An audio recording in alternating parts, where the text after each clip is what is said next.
had a really good show yesterday. Wes Pratt was on. Wes recently retired as the head of diversity and inclusion from Missouri State University.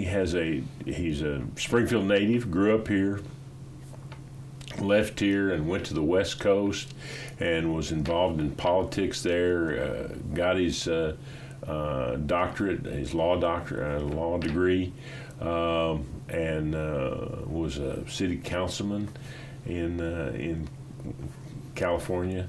Was very involved in politics, came back to MSU in 2007 and was involved in different parts of the administration at MSU since that time, and then just retired. And he talked about growing up and about education and about just from a perspective that I found just so interesting and so much fun to listen to.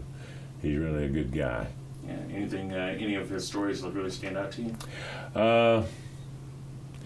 His stories about mentoring. He is a firm believer, as am I, that young people need people to talk with and to explore their futures and their potential. That's what helped him realize his path and take it in a positive way that really was tremendously successful and tremendously helpful to other people. In the last few years, he's helped establish several mentoring programs here that will pay long-term dividends to not only the people but also the community, as we have young people become involved and become kind of visionaries of what the future will look like. Sure, yeah. Did you guys get a chance to look at the newspapers during that time? Did. It was interesting.